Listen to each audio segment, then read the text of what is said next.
अस्सलाम वालेकुम स्टूडेंट, मेरी आवाज़ आपको आ रही है क्लियर? जी स्टूडेंट्स, अगर आवाज़ आ रही है तो मुझे माइक पे बता दें, मैसेज पे बता दें रिप्लाई करके। आ रही है बस। जी सर, आ रही है। चलें ठीक है, हम अटेंडेंस स्टार्ट कर लें।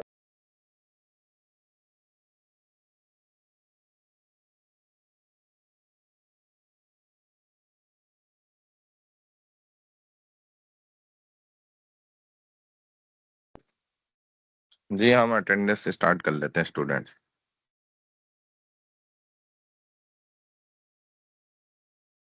यार आप क्लास में ज्वाइन हो गई हैं तो ये बता दिएगा मुझे कितने स्टूडेंट्स हमारे रिमेनिंग रह गए हैं जिनकी प्रेजेंटेशन पेंडिंग है अब, ताकि हम उनको आज निपटा दें। उसके बाद हमारी मेरा ख्याल है लास्ट क्लास होगी फिर।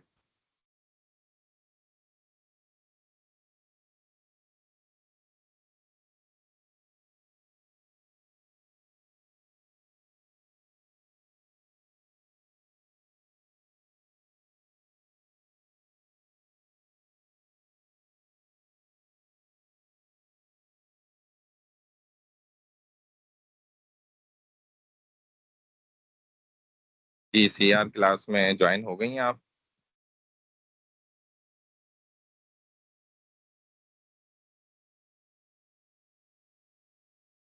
नहीं आई क्लास में अभी तक? चलें जी, बिस्मिल्लाहिर्रहमानिर्रहीम। आमना इफ्तिखार, जो स्टूडेंट का नाम आता जाए वो मुझे मैसेज पे या फिर वॉइस पे अपना माइक ऑन करके और अटेंडेंस देते जाएं। आमना इफ्तिखार, अभी निसार, अदील, अहमद, आयशा, अब्दुल करीम, अलाइका। प्रेजेंट। मेरी आवाज क्लियर आ रही है प्रेजेंट स्टूडेंट्स? सर, ठीक है। थोड़ी सी आयशा, अब्दुल करीम, ठीक अलाइका। नहीं आ रही। आयशा अब्दुल करीम अलाइका है? प्रेजेंट। ठीक है। अलीजा असलम राना, अमन शहजाद, अमीका शाले, आयशा दिलावर, आयशा खान, प्रेजेंट सर, आयशा खान। आयशा शाह, अच्छा आयशा, ठीक है। अजीम शाह, अजीम शाह, भूमिका, फातमतुज ज़हरा, हमना शमीम, अनफा महमूद, हंसिका, हरीम फातिमा, हुरैन खान, इकरा मोहम्मद अमीन, जवेरिया, लाइबा जवेरिया प्रेजेंट। फैसल, अच्छा लाइबा फैसल, लजवानते, प्रेजेंट लाजवंती। माहम नसीम, अच्छा माहम नसीम लाजवंती है। Present. Maheen, माहरूक Bhutto, मायदा Ahmad, माहिदा Ahmad present sir. अनाल खान, मरियम मुजम्मिल, मोहम्मद साइम एजाज, मोहम्मद सुनैन अमीन, मरियम मुजम्मिल प्रेजेंट। हाँ, मोहम्मद साइम एजाज, मोहम्मद सुनैन अमीन नहीं है दोनों। मुकद्दस नईम खान, मुजना इम्तियाज, निकिता, प्रीत, निकिता, रिफत, किफायत, प्रेजेंट सर। ठीक है। सादिया भट्ट, प्रेजेंट। सना फतानी, प्रेजेंट सर। सारा शकील, सईदा अरीबा शाह, प्रेजेंट सैयदा सर। माहम बतूल। अरीबा शाह है? जी प्रेजेंट सर। अच्छा। सैयदा माहम बतूल, उमैमा मलिक, उमैमा जावेद, विनेश कुमार, फारा फरहान। भाई स्क्रीन पे भी देख लिया करें कि आपने की अटेंडेंस लग गई है। बाज दफा आप बोलते हैं आवाज नहीं आती है, तो इसलिए स्क्रीन को भी देख लिया करें। वारा फरहान, जुनैरा सलीम, जुनैरा जहरा शाह। ठीक है जी, ये फर्स्ट हाफ की अटेंडेंस हो गई हमारी। सर मोहम्मदुल। सर मेरी भी लगा दें, फातिमा जहरा। फातमा जहरा और महम बतूल कह रही हैं आप, दूसरी लड़की। सैयदा मोहम्मदुल जी। अच्छा,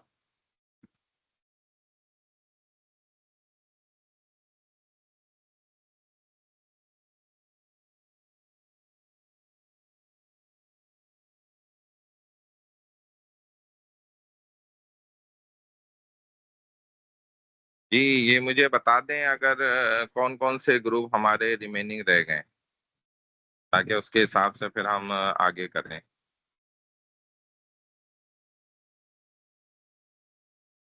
जी, किस ग्रुप तक हमारा हो गया था ये प्रेजेंटेशन का सिलसिला, और कौन से ग्रुप पेंडिंग पे रह गए? जो हमारा रिकॉर्ड था उसके मुताबिक 1, 2 और ग्रुप 3 रह गया। ग्रुप 4 ने दे दिया, 5 ने दे दिया, 6, 7 हो गया, 8, 9, 10 हो गया। इनमें भी लेकिन बहुत से स्टूडेंट्स अभी तक जो है ना वो एब्सेंट भी हैं। कुछ स्टूडेंट हैं एब्सेंट हैं, जिनके नाम भी मैं बता देता हूँ।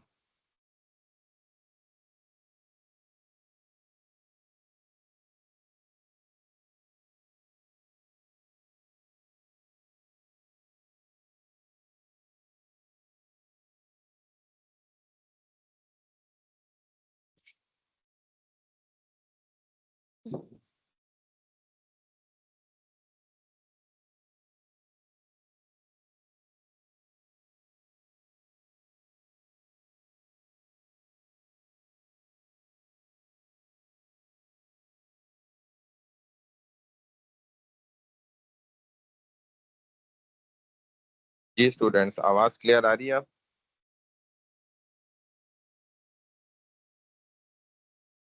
जी, आवाज क्लियर है मेरी।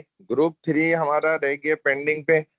इसी तरह जिन ग्रुप ने दे भी दी यस है ना सर, क्लियर है। प्रेजेंटेशन, उनमें भी बहुत से स्टूडेंट अभी भी पेंडिंग पर हैं जिन्होंने नहीं दिए हैं प्रेजेंटेशन, जिसमें माहरूक भुट्टो हैं, अजीम शाह हैं, इसी तरह रिफत किफायत हैं, इसी तरीके से जो है निकिता है। ठीक है ना? तो ये वो स्टूडेंट्स हैं जिन्होंने प्रेजेंटेशन नहीं दी है, इनके मार्क्स अभी तक 0 हैं। ठीक है, अगर ये प्रेजेंटेशन दे देते हैं तो फिर इनके मार्क्स जो है ना हम दे देंगे इनको। सही है स्टूडेंट्स? तो इसीलिए प्रेजेंटेशन जो है वो मस्ट है, ये आपने देनी है ताकि आपके सीपी मार्क्स जो है ना वो बन सकें। अच्छा जी, मैं एक सेकंड लेक्चर देख लूं, उसके बाद हम देख लेते हैं। अगर थोड़ा सा रह गया पढ़ के, फिर हम प्रेजेंटेशन स्टार्ट करते हैं स्टूडेंट्स। जो ग्रुप रेडी हैं अभी प्रेजेंटेशन देने के लिए, वो फिर उनका तरीका ये होगा कि वो अपने जो कैमरास हैं वो ऑन करके मुझे प्रेजेंटेशन देंगे। और दूसरा ये कि उनकी प्रेजेंटेशन टाइमिंग उनको पता होगी सारी। अपनी प्रेजेंटेशन मुझे शेयर कर दें व्हाट्सएप पर, तो मैं यहाँ पर भी इंशाल्लाह उसको शेयर कर दूंगा, तो वो आपको स्क्रीन भी नजर आती रहेगी सामने। और जो स्टूडेंट प्रेजेंटेशन देने आएगा वो अपना नाम बताता जाए, उसके हिसाब से वो अपनी प्रेजेंट देता जाए। ठीक है, ये जरा अभी वो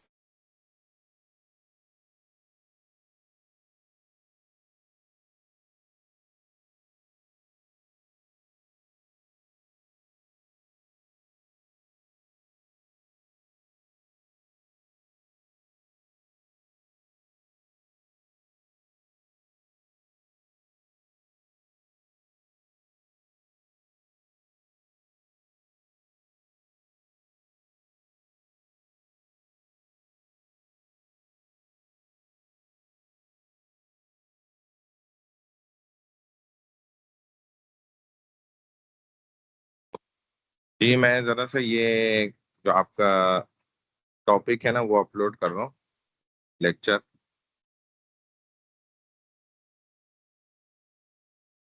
स्लाइड नंबर 8 हमारी चल रही थी ना पहले, जो कल्चर से रिलेटेड थी। 8 और 9 क्या कह रही हैं मुज़ना इफ्तिखार?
जी जो स्टूडेंट अभी मुझे कह रहे हैं कि वो प्रेजेंटेशन देना चाह रहे हैं, तो ठीक है, वो प्रेजेंटेशन अपनी मुझे भेज दें, स्टार्ट कर लें फिर।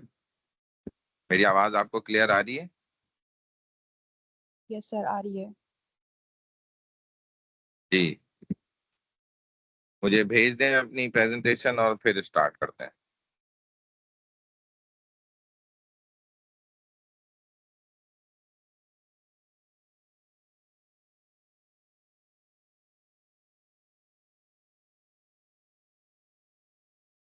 सर, नेक्स्ट क्लास हमारी लास्ट क्लास है ना, तो क्या उसमें प्रेजेंटेशन दे दूं, ताकि वो आपने कहा था ना फेस इंप्रेशंस भी देखेंगे, वरना मार्क्स कम ना हो जाए ऑनलाइन में। लास्ट क्लास है वो, तो असल में उसका वेट नहीं करें, क्योंकि मुहर्रम का भी मामला है। तो बस आज ही हम इसको निपटाएंगे, प्रेजेंटेशन वगैरह भी, जो हमारी फिर स्लाइड्स रह गई हैं ना, क्योंकि लास्ट क्लास का भी कुछ कंफर्म नहीं है। मुहर्रम भी स्टार्ट हो जाएगा ना, हो सकता है। वैसे ही स्ट्रेंथ भी कम हो जाती है थोड़ा। Okay sir. तो आज ही निपटाने की करें इसको तो बस।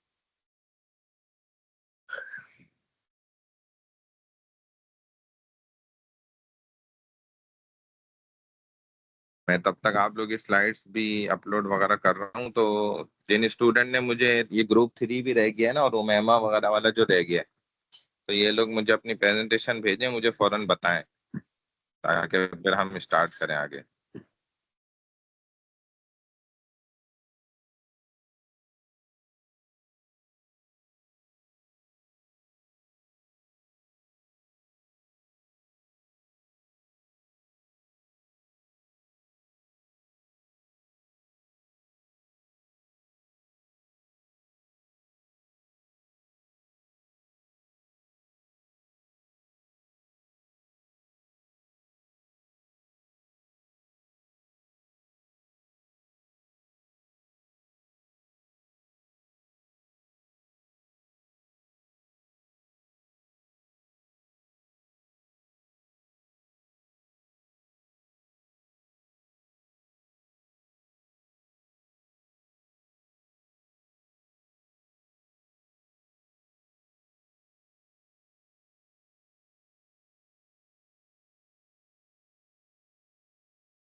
जी ठीक है, आपने मुझे भेज दिया ना, मैं ओपन कर रहा हूँ।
जी स्टूडेंट, मेरी आवाज क्लियर आ रही है आपको?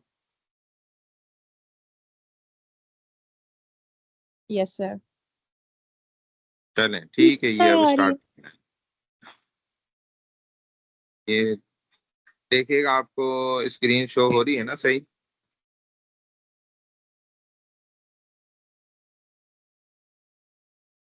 Yes sir. चलें ठीक है जी, स्टार्ट कर लें।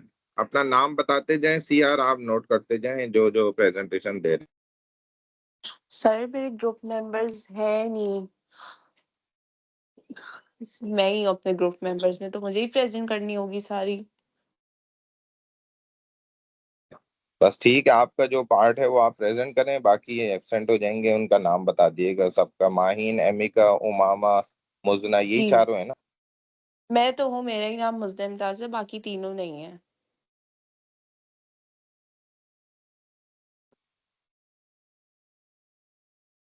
चलें ठीक है, सही।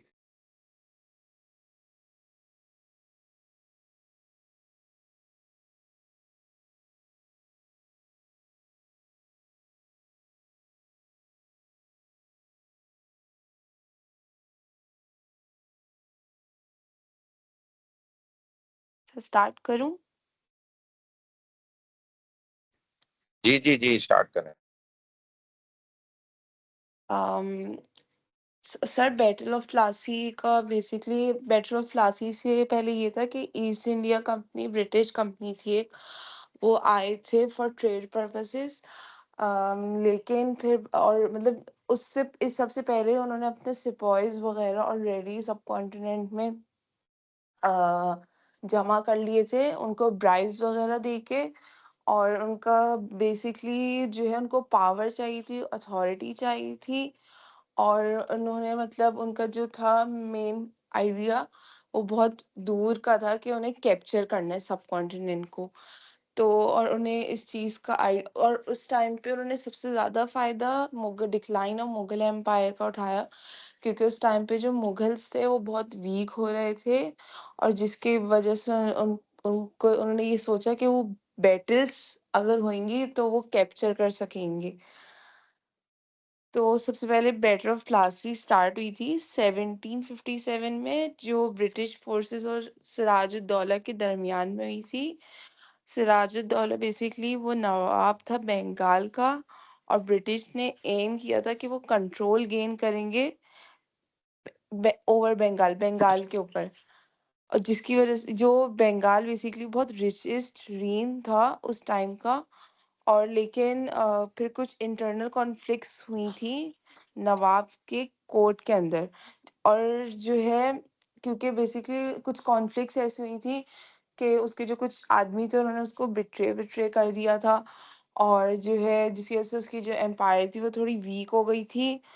और फिर उसके जो कमांडर्स थे उन्होंने बहुत ज़्यादा मेन रोल प्ले किया था ब्रिटिश की विक्ट्री में। जिसकी वजह से ये सिर्फ उनको पॉलिटिकली नहीं बल्कि मिलिट्री ही उनको मतलब फ़ायदा हुआ था ब्रिटिश को। और मतलब जब एक बैटल वो लोग हार गए थे तो ब्रिटिश ने दूसरा मौका भी फ़ायदा उठाने की कोशिश की, क्योंकि एक वॉर के बाद वो ऑलरेडी बहुत वीक हो चुके थे। Importance and effects of Battle of Plassey. The Battle of Plassey marked the beginning of the British political dominance in India.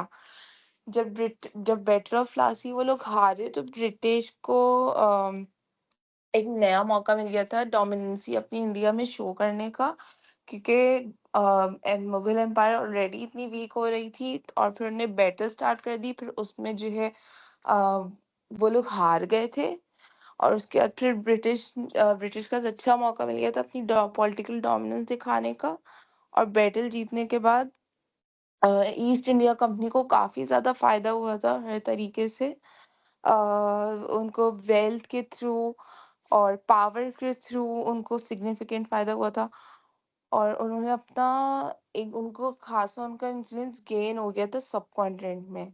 और विक्ट्री की वजह से उन्होंने अपना कंट्रोल एक्सपेंड कर दिया था, क्योंकि वो बैटल्स से पहले ही स्पॉइस के थ्रू उनको ब्राइब कर रहे थे वो। और बाद में फिर उन्हें बहुत अच्छा मौका ढूंढा कि वो बैटल कर लें। तो इस वजह से उन्हें बहुत ज़्यादा फायदा हो गया था। वो अपना उम, वो और फिर एक्सपेंड होते जा रहे थे वो। और विक्ट्री की वजह से वो उनको अच्छा मौका मिल गया था कि वो अपनी कंट्रोल बढ़ाएँ और फिर वो एक्सपेंड हो सके दूसरे रीजन्स में भी। और जो बैटल ऑफ प्लासी थी वो बेसिकली एक फाउंडेशन थी स्ट्रॉन्ग ब्रिटिश प्रेजेंस का सब कॉन्टिनेंट में। बैटल ऑफ प्लासी की वजह से उनका एक स्ट्रॉन्ग प्रेजेंस हो गया था सब कॉन्टिनेंट के अंदर। उसके बाद फिर उनकी एक और बैटल हुई थी, बैटल ऑफ बुक्सर, जो 1764 में हुई थी, मुगल्स, ब्रिटिश और combined force of Mughal empire Shah Alam two. ये जो बैटल थी वो ब्रिटिश और मुगल एम्पायर शाह आलम टू के दरमियान हुई थी, जो बेसिकली नवाब था औध का और मीर कासिम, इनके दरमियान में हुई थी। तो मीर कासिम और नवाब ऑफ ओध ये एक साइड पर था, ब्रिटिश उनके साथ हुई थी।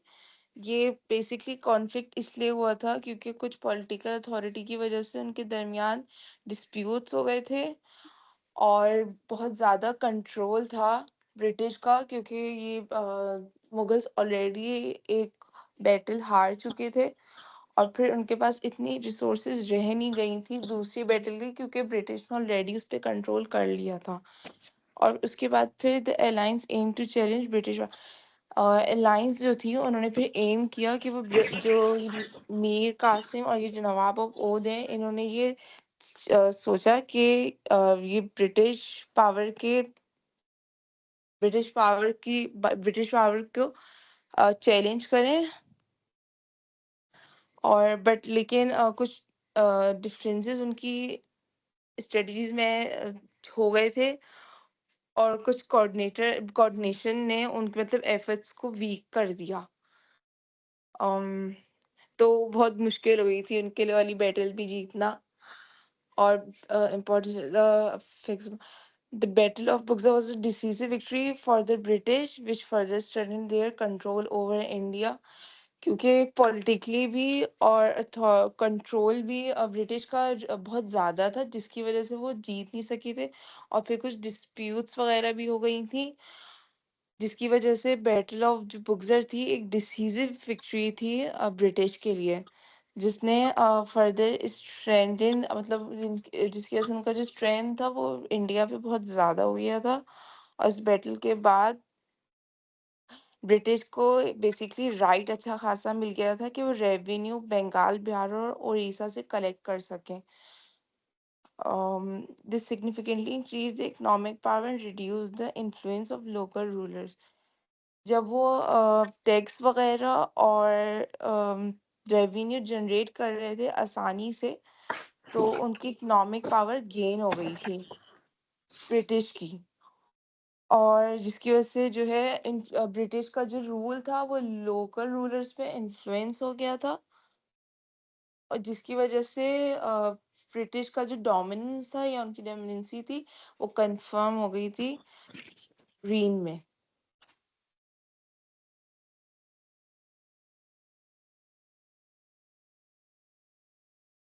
तो यही दोनों थी मेरी बैटल्स। चलिए ठीक हो गया, सही है। और कौन से स्टूडेंट पेंडिंग है वो देना चाह रहे हैं, वो अपनी प्रेजेंटेशन मुझे भेजें जल्दी। सर मैंने भेज दी है, आप देख लें।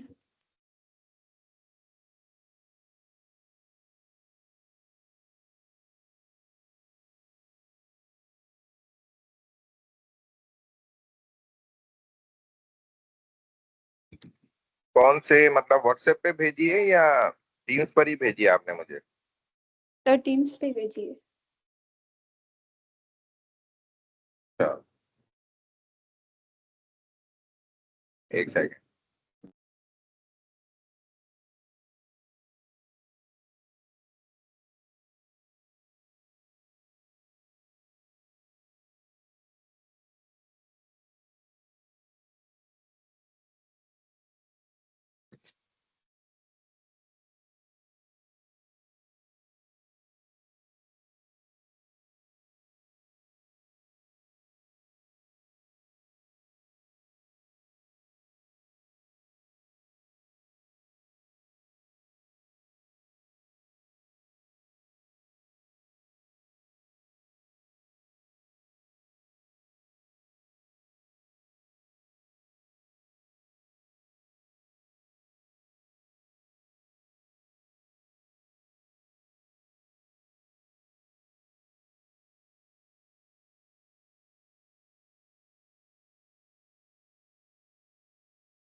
जी ठीक है, ये वाली है ना?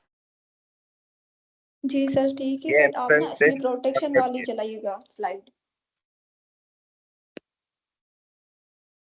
ओपन हो रही है, डाउनलोड हो रही है।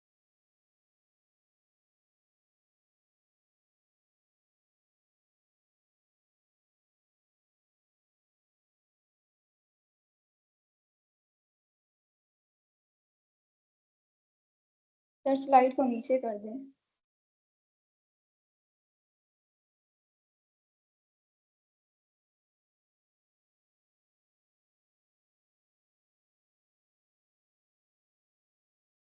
और नीचे कर दें, प्रोटेक्शन ऑफ और मुस्लिम नीचे rights.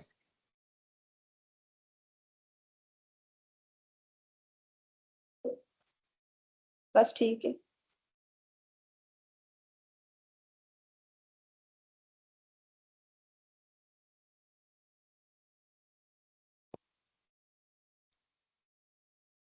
Hello everyone. So today my topic about protection of Muslim rights.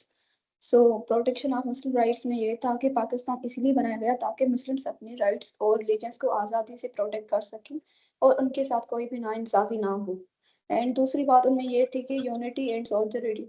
Pakistan का मकसद मुस्लिम को एक प्लेटफॉर्म पर यूनाइट करना था और उनमें यूनिटी एंड ब्रदरहुड पैदा करना था, भाईचारा हो। और पाकिस्तान दूसरी इसी वजह से बना गया ताकि Islamic culture, values and traditions को प्रिजर्व किया जा सके और मुस्लिम अपने रिलीजन को आज़ादी से और अमन कर सकें। एंड दूसरा एंड लास्ट आके ये था कि उनका पाकिस्तान का मकसद ये था कि खुद अपनी गवर्नमेंट चलाएं और अपना कल्चर और रिलीजियस प्रिंसिपल्स के मुताबिक अपनी जिंदगी और उसका फैसला कर सके।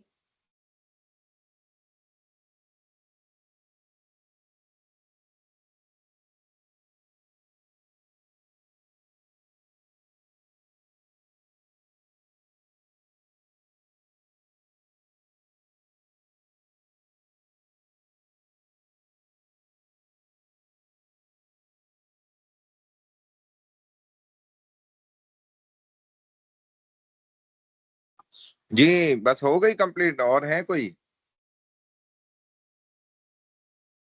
नहीं सर, दूसरे मेंबर्स ने दे दी थी। नीचे वाली स्लाइड्स ना, वो दूसरे मेंबर्स ने दी थी, मेरे ग्रुप वालों ने। कौन सी स्लाइड खोलनी है?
चले, नेक्स्ट कोई नहीं है इनके ग्रुप का? अच्छा सीआर, ये जितने इनके ग्रुप के पेंडिंग स्टूडेंट्स हैं ना, उनको जरा एब्सेंट कर लें।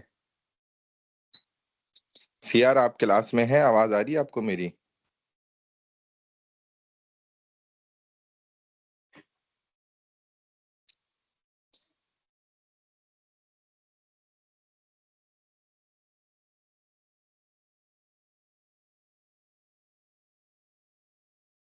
चलें ठीक है, मैं फिर अब लेक्चर स्टार्ट कर रहा हूँ स्टूडेंट। सर मैं दे दूं? मैं वेट कर रही थी कि शायद किसी और की टर्न है। हाँ जी, आपने प्रेजेंटेशन भेजी है मुझे? यस सर, मैंने आपको भेजी है रिफत किफायत के नाम से। सर मुझे आती है, अगर नहीं भी ओपन करेंगे तो मसला नहीं है, क्योंकि मैंने उसमें क्या कह हट के रही भी है? कुछ सर आप अगर नहीं भी ओपन करेंगे तो भी मैं दे दूंगी, क्योंकि उसमें मैंने कुछ और एक्स्ट्रा चीजें भी ऐड की हैं जो वो उसके अंदर मैंने ऐड नहीं वो की तो थी। असल में हम इसलिए ओपन कर लेते हैं ना, ताकि स्टूडेंट्स को भी नजर आए, वो भी देख लें जी सर, कि क्या मैंने सर आपको मेरी व्हाट्सएप पे सेकंड भेजी है आपकी कर रिफत रहे मार्क हैं। किफायत कर से होके। देंगे? सर जी आप मेरी सेकंड आपकी प्लीज मार्क कर देंगे, मुझे जाना है। बेटा आप जाएं, ये तो देखें अब आगे क्लास है, ऐसी है नहीं ना, मुहर्रम का मसला है तो। और ये पिछली क्लास है जो मेकअप हो रही है, और संडे को इसीलिए रखी है ताकि किसी स्टूडेंट को कोई इशू ना हो। हम किसी की प्रेजेंट उसी की मार्क करेंगे जो क्लास में होगा। अगर सीआर भी नहीं है तो वो भी एब्सेंट होगी, और ये जो लास्ट 2 क्लासें होती है ना, इनकी कोई भी करेक्शन नहीं होगी। आप जाना सर चाहते हैं चले जाएं। जी कहते स्टार्ट अपनी कर लें। सेकंड हाफ की मार्क कर दें। बेटा मैं आपको कहता रहा हूँ कि हम ऐसे मार्क नहीं करेंगे। आप क्लास टाइमिंग होंगी 11 बजे तक तो मैं मार्क करूंगा। चलें जी स्टार्ट कर लें। आपने मुझे शेयर कर दी ओके सर। अपनी जी सर, मैंने प्रेजेंटेशन? व्हाट्सएप पे कर दिया आपको। अच्छा मैं अस्सलाम ओपन वालेकुम सर, करता हूँ। आई am Rifat Kifayat. My topic is Shahjahan. Shahjahan was born in 5 Jan 1592। His real नाम वाज प्रिंस खुरम। शाहजहां का एक्चुअल मतलब जो है वो है king of the world, like, और वो अपने आप वो किंग थे उस ड्यूरेशन के। और उस वक्त के जो है वो उनको जो ज़्यादा इंटरेस्ट आता था वो आर्किटेक्ट्स में, उनको बहुत ज़्यादा इंटरेस्ट था, पोइट्रीज के अंदर उनको बहुत ज़्यादा इंटरेस्ट था। वो बहुत अच्छे ट्रेडर थे उस ड्यूरेशन के अंदर। उनके ड्यूरेशन के अंदर जो है वो बहुत ज़्यादा जो काम हुए हैं वो उनके ड्यूरेशन में बहुत ज़्यादा तरक्की किया उनके ड्यूरेशन में, उनके किंगडम ने। और वो अपने वक्त के जो 5th किंग थे अपने ड्यूरेशन के टाइमिंग पे। और उन्हें आर्किटेक्ट में जो बिल्डिंग्स बनाई थी उसमें उन्होंने बहुत ज़्यादा पुरानी आयात लिखी थी। वो इस चीज़ को बहुत प्रमोट करते थे, वो बहुत रिलीजियस भी थे और चीज़ों को बहुत ज़्यादा प्रमोट करते हैं। उन्होंने एक पीकॉक थ्रोन बनाया था जिसपे उन्होंने जो वर्क कराया था वो टोटल प्रीसियस जो स्टोन्स थे उसके अकॉर्डिंग कराया था। सारे उस पे स्टोन्स वर्क था, बहुत एक्सपेंसिव स्टोन्स उन्होंने बाय करके उस पे काम कराया था। और कोहिनूर जो सबसे महंगा डायमंड है वो उन्होंने उस पीकॉक थ्रोन के बीच में यूज़ किया था। उसके बाद उन्होंने जामा मस्जिद बनाई थी, उन्हें ताजमहल बनाया था, आगरा फोर्ट बनाया था। कुछ लोग ये भी कहते हैं कि वो उनका ताजमहल के सामने जो है वो ब्लैक महल बनाने का भी इरादा था, लेकिन इसमें कितनी रियलिटी है ये अभी तक प्रूफ नहीं है। और उन्हें किंगडम उस अपनी किंगडम को ड्यूरेशन में उन्हें लोगों के साथ बहुत अच्छा भी किया, और वो बहुत अपने वक्त के सबसे अच्छे किंग थे। उन्हें बहुत ज़्यादा जो है वो तरक्की की, उन्हें ट्रेड में बहुत ज़्यादा काम किया, उनके ड्यूरेशन में तिजारत में बहुत ज़्यादा तरक्की हुई थी, उनके मुल्क ने बहुत ज़्यादा तरक्की की थी। उन्हें एक शाहजहांबाद के नाम से एक सिटी बनाया था जो इंडिया में है, उसको अभी ओल्ड दिल्ली के नाम से भी जाना जाता है। और उन्होंने अपनी वाइफ की डेथ के बाद उनकी मेमोरी में ताजमहल बनाया था। और उनकी जो डेथ हुई थी वो उनको जो लास्ट टाइम ड्यूरेशन था उनकी ज़िंदगी का, उनको जो बेटे औरंगज़ेब थे उन्होंने उनको कैदी कैदी बना दिया था। और जो आगरा फोर्ट था वो ताजमहल के सामने ही था, उसी में उनको कैद किया था। वो काफ़ी ईयर्स तक वहाँ पे कैद रहे, और फिर 22 जैन 1666 में उनकी डेथ हो गई। बस सर यही है, थैंक यू। अच्छा अच्छा, चलें ठीक है, सही माशाल्लाह। अब ये है कि और कोई पेंडिंग स्टूडेंट्स हैं तो बता दें, वरना फिर हम अपना स्लाइड्स पे स्टार्ट करें। स्लाइड नंबर लेक्चर नंबर हमारा 9 है आज। जी स्टूडेंट कोई है स्टूडेंट जो करना चाह रहे हो अभी प्रेजेंटेशन? असल में फिर हमारे पास आगे टाइम भी नहीं है ना मजीद।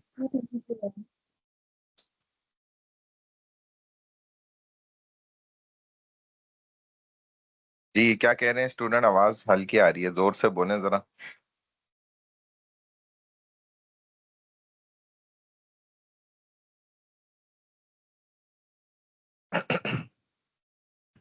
जी नहीं है कोई स्टूडेंट? चले ठीक है, फिर हम स्टार्ट कर लेते हैं। अपना लेक्चर नंबर 9 है हमारा। जी लजवंती वाला ग्रुप और अबीरा निसार वाला जो ग्रुप है उन्होंने नहीं की है प्रेजेंटेशन। हाँ, तभी तो मैं इनको लास्ट चांस दे रहा हूँ ना, अभी मौका दे रहा हूँ कि वो प्रेजेंट करना चाह रहे हैं तो कर लें, उनकी मर्जी है। फिर तो हमारे पास नेक्स्ट क्लास में टाइम नहीं होगा ना, ये इशू होगा। तो मार्क्स भी उनके 20 मार्क्स हैं, वो 0 हैं अभी तक। करना चाह रहे हैं तो वो बिल्कुल अभी हमें भेज दें, अपनी प्रेजेंटेशन स्टार्ट करें बस। सुन रहे होंगे ना, क्लास में तो होंगे स्टूडेंट।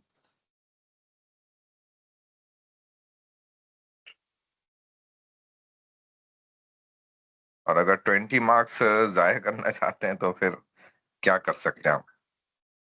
20 मार्क्स तो कोई कम नहीं होते हैं, वो तो बड़ी बात है। मिड हमने 20 मार्क्स लिए है इकरा में तो।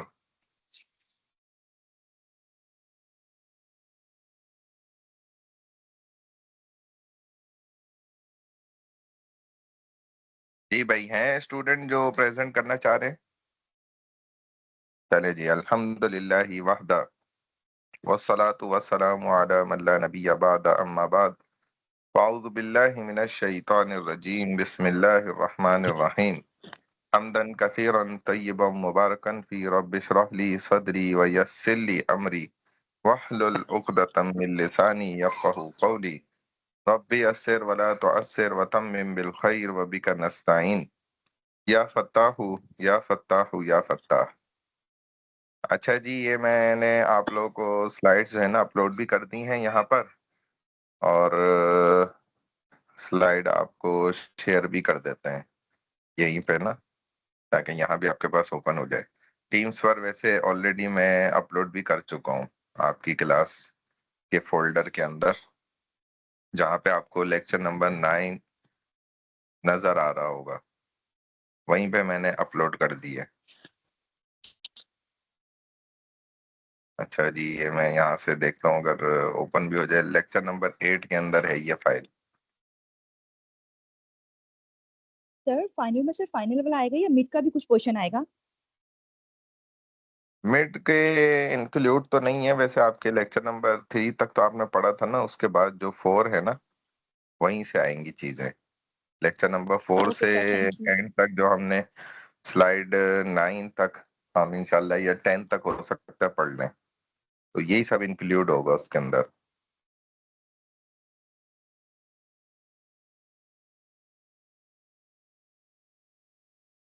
तो ये स्लाइड मैं कर रहा हूँ आपसे शेयर ना। जो है स्लाइड नंबर 9 वो आप व्हाट्सएप पे भी शेयर कर दें। हाँ, स्लाइड नंबर 9 जो है वो मैं व्हाट्सएप पे भी भेज देता हूँ, ताकि कुछ स्टूडेंट्स के पास यहाँ ओपन नहीं हो रहा तो वहां पे ओपन हो जाएगा।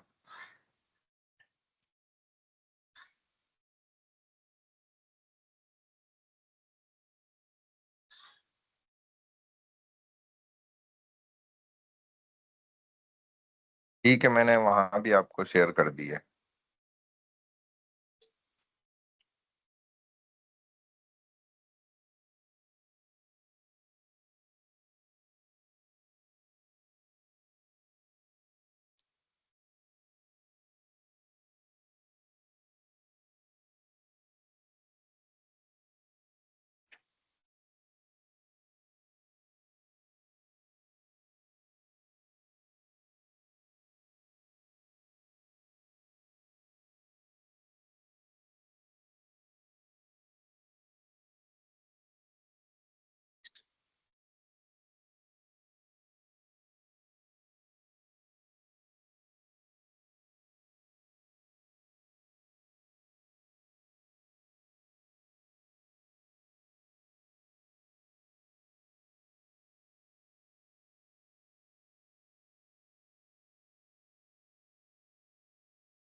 अच्छा जी, वो स्लाइड जो है ना इधर अपलोड नहीं हो रही, तो मैं पिक्चर आपको शेयर कर देता हूँ, फिर अब यही करते हैं ताकि हमें कुछ तो यहाँ पे नजर आए ना। बिस्मिल्लाहिर्रहमानिर्रहीम। ये स्लाइड आपको शो हो गई है स्टूडेंट्स? शो हो गई तो मुझे Yes, बताइए। ठीक है, चलें। अब हमारे yes, पास sir. है Show हो रही है. Demographics of Pakistan trend challenges and solutions. तो आप जानते हैं कि demographics of Pakistan trend challenges and solutions के अंदर आपकी जो शुमारियात होती है, जिसको मर्दमशुमारी भी कहा जाता है ना, तो वो इंक्लूडेड होती है। यानी कि ये सारा कुछ जो है ना एक सिस्टम है जबरदस्त, जिसके मुताबिक पॉपुलेशन जो हमारी होती है, मुल्क की जो आबादी होती है पाकिस्तान की, तो उसके एतबार से तमाम मामलात को फाइनलाइज किया जाता है। सबसे पहले काउंटिंग की जाती है, जैसे क्लास में भी एक स्ट्रेंथ होती है, तो वो काउंटिंग सामने होती है, तो फिर आगे मामलात को मैनेज करना वो आसान हो जाता है। जैसे इसी तरह पाकिस्तान की हर मुल्क की एक आबादी होती है और उनके ट्रेंड्स होते हैं, रुझान होते हैं, रुझान उनका किस तरफ होता है, चैलेंजेस होते हैं, फिर उनका सलूशन और हल होता है। तो इस सब को मद्देनजर रखा जाता है, देखा जाता है कि जो भी वहाँ के रहने वाले बाशिंदे हैं, इंसान हैं, सबसे पहले तो उनकी जो है ना आबादी कितनी है, उनकी शुमारियात क्या है, उनकी काउंटिंग कितनी है, जिसको सेंसस कहा जाता है, मर्दमशुमारी। पाकिस्तान में भी कानून यही है कि हर 10 साल में एक दफा जो है सेंसस कराया जाए, मर्दमशुमारी कराई जाए, ताकि 10 सालों में जो भी पॉपुलेशन ज्यादा हो गई या कम हो गई है तो उसका सारा हिसाब किताब लगाया जाए। वैसे आमतौर पे ये पॉपुलेशन अगर तो नॉर्मली चल रही हो ना, तो ये बढ़ती है। और अगर कोई स्पेशल फैक्टर्स हों जिसकी वजह से आबादकारी या जो है ना नस्ल कशी करी जा रही हो या रोकथाम की जा रही हो, तो फिर ये पॉपुलेशन हो भी सकता है कि किसी मुल्क की कम हो जाए। जैसा कि ऐसा भी दुनिया में बहुत से कंट्रीज के अंदर हुआ, खुसूसन चाइना के अंदर भी। तो एक वक्त ऐसा आ गया कि वो परेशान हो गए फिर कि भाई ये तो हमारी आबादी अब बहुत कम हो रही है। तो इस तरीके से भी होता है बाज दफा। तो वही जो काउंटिंग होती है पॉपुलेशन की, सेंसस होता है, उससे अंदाजा हो जाता है, पता चल जाता है कि जी जो है ना कौन किस मुल्क में कितनी आबादी बढ़ रही है या स्टेबल है या फिर जो है ना कम हो रही है।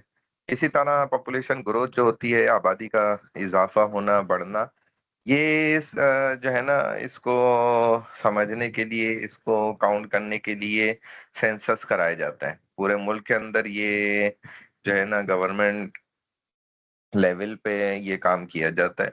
इसी तरह बर्थ रेट्स हैं, डेथ रेट्स हैं, कि पैदाइश की शरह कितनी है, अमवात की शरह क्या है, यानी कि कितना परसेंट जो है ना नए बच्चे पैदा हो रहे हैं और कितना परसेंट जो है ना लोग मर रहे हैं।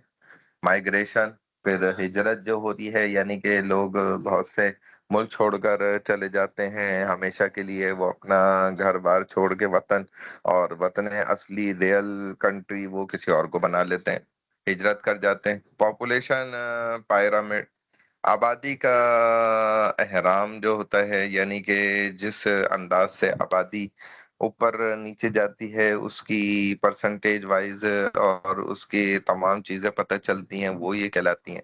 इसी तरीके से HDI है। तो HDI भी जो है ना ये लास्ट में हमारे पास ये ऑप्शन आ जाएगा, ह्यूमन डेवलपमेंट इंडेक्स इसको कहा जाता है। ठीक है ना? यानी कि जैसे आप हर एक किताब के शुरू में एक फहरिस्त भी देखते हैं, तो ये उसी तरह इंसानों की फहरिस्त है, उसका एक इंडेक्स है। सेंसस क्या होता है? S a systematic and comprehensive collection of demographic, social, and economic data about a particular population or region at a specific time. The primary purpose of a census is to gather detailed information about individuals and households within a defined geographic area. ये census क्या कहलाता है कि मर्दमशुमारी इसको कहते हैं, एक मखसूस वक्त पर किसी खास आबादी ये इलाके के बारे में आबादियाती, समाजी, इक्तिसादी डेटा का जो एक मुनज़्ज़म निज़ाम होता है ना और एक जामे मजमुआ होता है। मरदमशुमारी का बुनियादी मकसद यही होता है कि एक मुतय्यन जोग्राफ़ियाई इलाके में अफ़राद और घरानों के बारे में तफ़सीली मालूमात इकट्ठी की जाए। यानी कि एक मुकम्मल उनका डेटा जो है ना वो निकाला जाए, उसे महफ़ूज़ किया जाए और उसके मुताबिक फिर आगे ये कहा जा सकता है कि डेवलपमेंट और प्लानिंग के सिस्टम जो है ना वो बनाए जाएँ। क्योंकि जब तक किसी भी जगह के मुतालिक आपको ये नहीं पता चलेगा कि इधर कितनी आबादी है, तो आप फिर वहाँ की मैनेजमेंट नहीं बना सकते, एडमिनिस्ट्रेशन नहीं बना सकते, वहाँ के डेवलपमेंट जितने भी प्रोजेक्ट्स हैं, उनको आप फिर मुकम्मल नहीं कर सकते और इसी तरीके से और भी जितने इनिशिएटिव्स हैं, उनको फिर इंसान कर नहीं सकता। तो इन तमाम चीज़ों को जो है ना वो सेट करने के लिए सबसे पहले हमें जो है ना सेंसस करना पड़ता है, मालूम करना पड़ता है, उसके बाद ही हमारे यहाँ जैसे पाकिस्तान में भी आम तौर पे यही होता है कि पहले मरदमशुमारी कराई जाती है, उसके बाद वोटिंग सिस्टम होता है। उसके बाद यानी कि आम तौर पे जब भी मरदमशुमारी का वक़्त करीब होगा तो पहले मरदमशुमारी कराई जाएगी। हर 5 साल में आप जानते हैं कि इधर इलेक्शंस होते हैं। और 10 साल में मरदमशुमारी होती है। बाज़ दफ़ा इस मरदमशुमारी को जो है ना वो लेट भी हो जाती है और जो है 20-20 साल हो जाते हैं। तो जिसमें एक अच्छी खासी तादाद इंसानों की वो चेंजिंग आ चुकी होती है उसके अंदर। इसी तरह देखा जाए तो the data is then used for various purposes with a significant emphasis on informing policy making at local, regional, and national levels, utilizing census data in policy making. तो अब ये जो उसके बाद डेटा होता है इसको मुख्तलिफ मकसदों के लिए मकासद के लिए इस्तेमाल किया जाता है जिसमें हमारे मुकामी, इलाकाई और कौमी सतह पर पॉलिसी साज़ जो इसके जो है ना डिपार्ट होते हैं, वो उनको भी इस पर मुत्तला किया जाता है, ख़ास तौर पर ज़ोर दिया जाता है मुत्तला करने पर। और पॉलिसी साज़ी में मरदमशुमारी के अदद-ओ-शुमार को इस्तेमाल भी किया जाता है। क्योंकि जितनी भी पॉलिसीज़ बनती हैं, जितने हत्ता के लॉ एंड ऑर्डर्स बनते हैं, कवानीन बनते हैं, उनका भी इसमें बड़ा हाथ होता है। फिर रीजनल वाइज़ जो है ना देखा जाता है कि जितने भी जो है ना इलाके हैं, तो उनकी आबादी कितनी है और अगर वो आबादी बढ़ती है तो फिर वो इलाके जो है ना फिर तकरीबन बढ़कर और जो है यूसी की वार्ड्स की इनकी शक्ल में आ जाते हैं।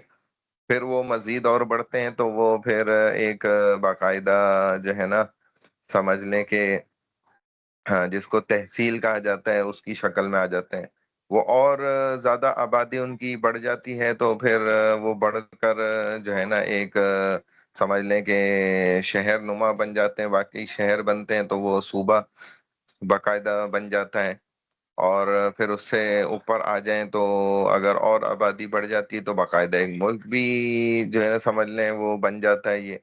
तो ये आबादी के ऊपर होता है। जैसे-जैसे आबादी बढ़ती जाएगी तो वैसे-वैसे जो है ना एक करिया, एक गाँव, देहात वो फिर तहसील में फिर वहाँ से आगे बढ़कर फिर जो है शहर की शक्ल-ओ-सूरत में चला जाता है। फिर एक वेल डेवलपमेंट सिटी में भी वो कन्वर्ट हो जाता है।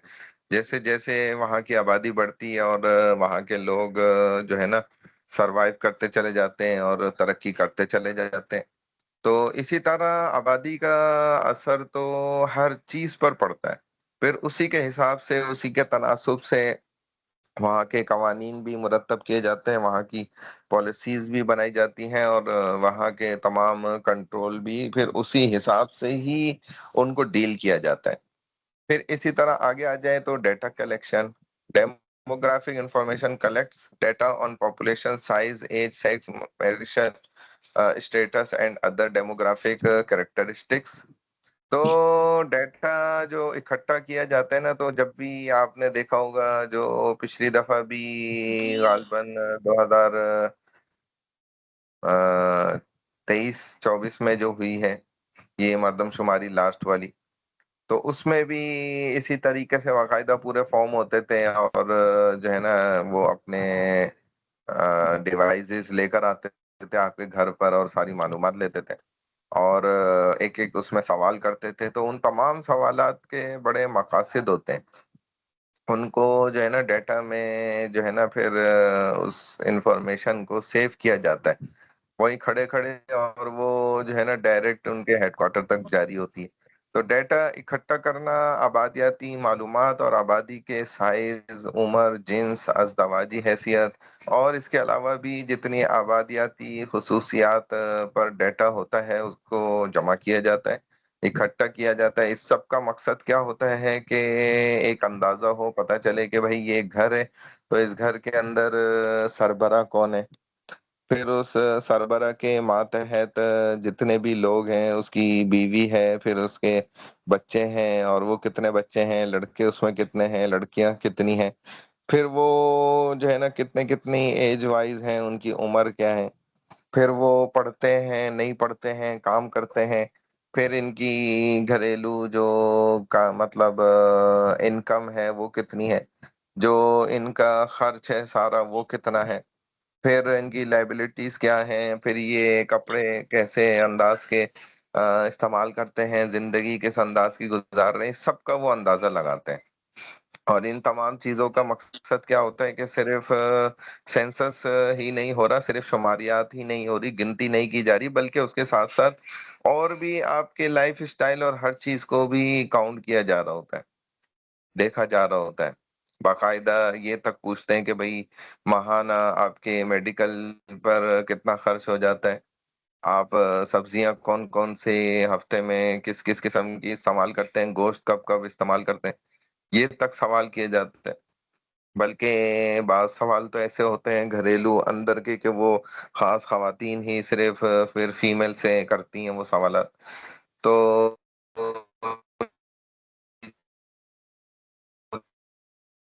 लेकिन दीगर चीज़ें तो ये तमाम चीज़ों का मकसद क्या होता है कि जो है ना हर एक पॉइंट ऑफ व्यू सेट करना को जो है ना इकट्ठा किया जाता है, जमा किया जाता है। फिर आपके घर की पिन लोगों को भी ये जो है वो इस जगह पे आबाद है। पाकिस्तान के इस फलाँ शहर के इस जगह में जो है ना पिन पॉइंट पे और सरवरा का नाम नोट होता है जितने भी और फैमिली मेंबर्स हैं, उन सबका डाटा इस तरीके से इकट्ठा कर लिया जाता है।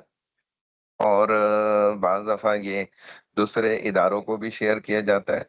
Economic information gathers information on employment, income, occupation and economic activities of individuals and households. तो इक्तिसादी मालूमात भी देखें हासिल की जाती है कि अफ़राद और घरानों की मुलाज़मत, आमदनी, उनके पेशे और इसी तरह उनकी मुआशी सरगर्मियों के बारे में भी मालूमात जो होती है वो जमा की जाती है। Housing information captures data on housing conditions, amenities and infrastructure. Housing की मालूमात, रिहाइश के हालात, सहूलियात और बुनियादी ढांचे पर डेटा हासिल किया जाता है। ये भी पूछा जाता है कि आपके इर्द-गिर्द जो है ना स्कूल, कॉलेज, यूनिवर्सिटी, अस्पताल अगर हैं तो ठीक है, नहीं है तो कितना फासले पर है, ताकि इसका भी अंदाज़ा लगाया जाए। पॉपुलेशन एनुमरेशन काउंट्स अच्छा ये नेक्स्ट स्लाइड कर दूँ ना? हम नेक्स्ट पे आ गए ना? 1 सेकंड।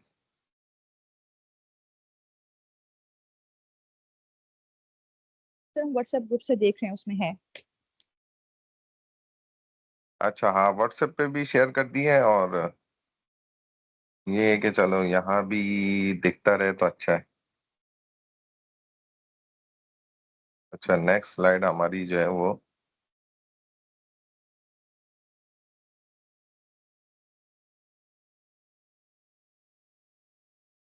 कौन-सी वाली है? ये है।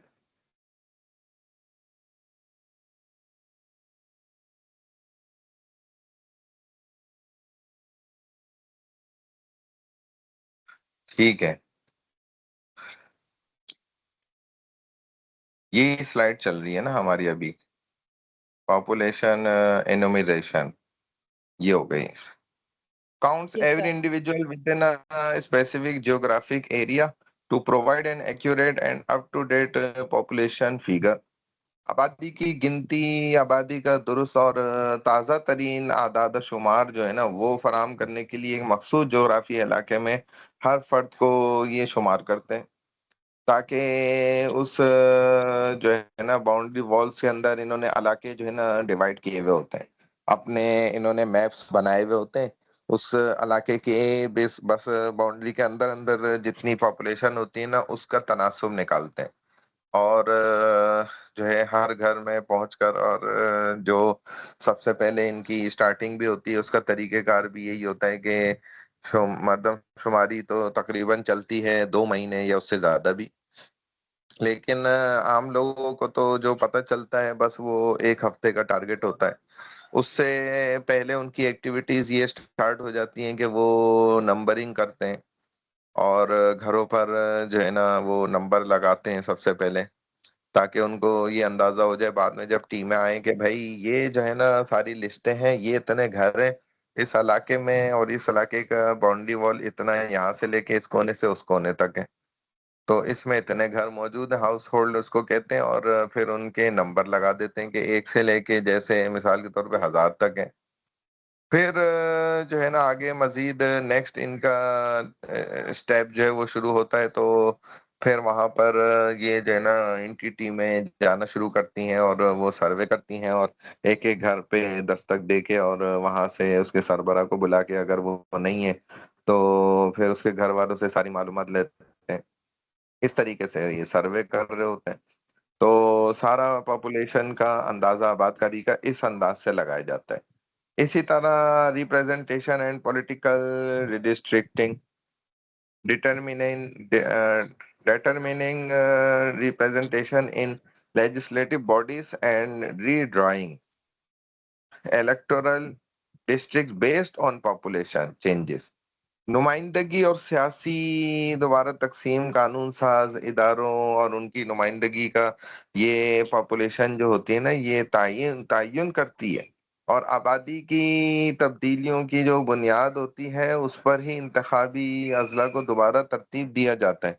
यानी कि जितने भी मैंने आपको बतलाया ना कि अजला जिले बनाए जाते हैं, डिस्ट्रिक्ट बनते हैं, तहसीलें बनती हैं, या शहर की शक्ल सूरत वो इख्तियार कर लेती हैं, तो वो उनकी आबादकारी के एतबार से होता है। जैसे जब आपने पढ़ा है ना पाकिस्तान स्टडीज में भी, ये टू नेशन थ्योरी का जो दावा किया था, तो उसमें कायदे आज़म ने जब एक सेंटेंस डेफिनेशन की थी कंट्री होने की, तो उसमें उन्होंने यही कहा था कि हम यानी कि आबादी के एतबार से भी देखा जाए तो मुसलमान मेजोरिटी के अंदर वो अपना आबादी के अंदर तनासुब रखते हैं, वो परसेंटेज है जो एक मुल्क के लिए नीड होती है, जो दरकार होती है एक मुल्क बनाने के लिए, जिस कदर पॉपुलेशन, तो वो तो हमारे पास मौजूद है। तो दुनिया के कवानीन के मुताबिक भी हम एक नेशन, सेपरेट नेशन होने का हक रखते हैं। तो वहां भी उन्होंने इस पॉइंट को भी यूज किया था कि हम तो आबादी के एतबार से भी जो है ना एक अलग मुल्क बनने का हक रखते हैं, और ये पॉपुलेशन वाइज ही ऐसा होता है। तो ये जो शहर भी बन जाते हैं ना वो इसी ऐसे ही नहीं बन जाते हैं, बल्कि इंसानों की मेहनत से और वहाँ की आबादी बढ़ने से, और अच्छे लोगों की आबादी जिधर बढ़ेगी वो फायदा देगी। तो ये होता है हमेशा।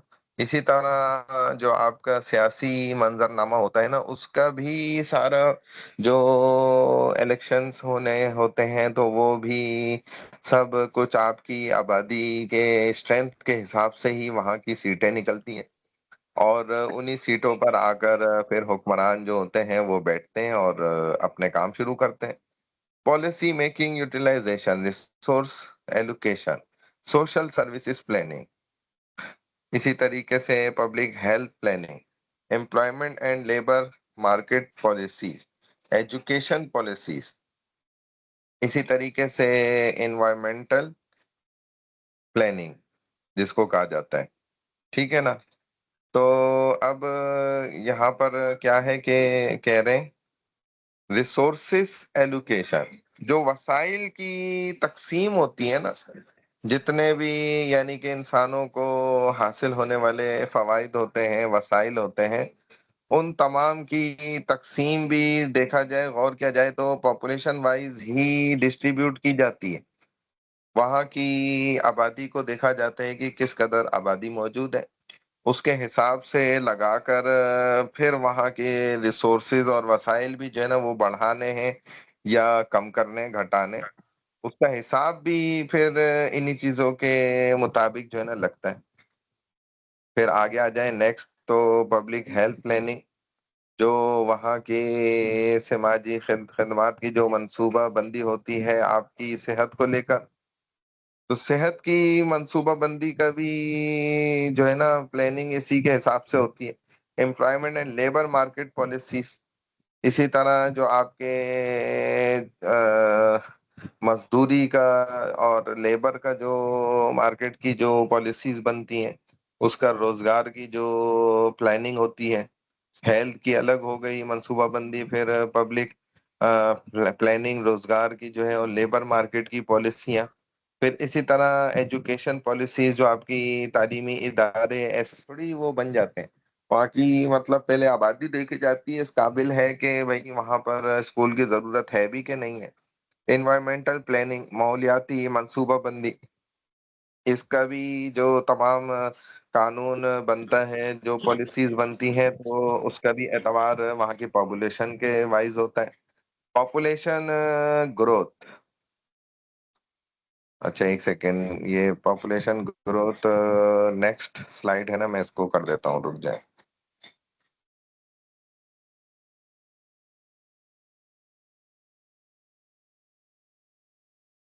हाँ जी, पॉपुलेशन ग्रोथ क्या है? Population growth refers to the change in the number of individuals in a population over a specific period. It's typically expressed as a percentage and can be positive, indicating an increase in the population, or negative, indicating a decrease. तो आबादी में इजाफे से मुराद ना एक मखसूस देखा जाए दौरानिया मुद्दत के दौरान आबादी में अफराद की तादाद में भी तब्दीली आती है, चेंजिंग होती चली जाती है। उसे आमतौर पर फीसद के तौर पर जाहिर किया जाता है, यानी कि परसेंटेज वाइज, और आबादी में इजाफा किया जाता है, और ये मुस्बत हो सकता है। जब आबादी में इजाफे की निशानदेही की जाती है तो वो मुस्बत बन जाता है, या अगर कमी की निशानदेही की जाती है तो वो मंफी बन जाता है। यानी कि क्या मतलब, ये एक इलाका था, वहाँ की जो आबादी थी, पॉपुलेशन थी, वो फॉर एग्जांपल यूँ समझ लें कि 10,000 थी, और वहाँ की सहूलियात भी फिर सरकार ने उसी हिसाब से बढ़ाकर 10,000 लोगों के हिसाब से ही बनाई हुई थी। लेकिन वो चूंकि बनती भी ज्यादा थी सहूलियात, अब जब कुछ अरसे बाद फिर मरदमशुमारी हुई और वहाँ की आबादी जो है ना जी वो कम हो गई, तो अब ये नेगेटिव उसमें चली जाएगी, क्योंकि जो सहूलियात अब उनको दी हुई थी उनको कम करने की तरफ तवज्जो दी जाएगी, या उन्हें मजीद और ना बढ़ाने की तरफ तवज्जो दी जाएगी। तो ये चीज फिर उस जगह के लिए जो है ना देखा जाए तो पॉजिटिव वे में नहीं आएगी, नेगेटिव वे में चला जाएगा, क्योंकि आबादी चूंकि कम हो गई, तो इसलिए उस कदर इंसान ही वहां पर अब मौजूद नहीं है कि जिनको ये सहूलियात दी जाए। ये सहूलियात तो इंसानों के लिए दी जाती है ना, किसी गैर इंसान के लिए थोड़ी होती हैं ये सहूलियात। तो चुनाचे जब इंसानों की तादाद ही वहां पर कम हो गई, तो अब वो सहूलियात किसको दी जाएं या किसके लिए रखी जाएं, तो ये एक नेगेटिव मार्किंग में समझ लें कि ये मामला चला जाता है। अगर लोग वहां से निकल जाएंगे तो वो नेगेटिव वे में चला जाएगा ये मामला। बात समझ आ रही है स्टूडेंट्स?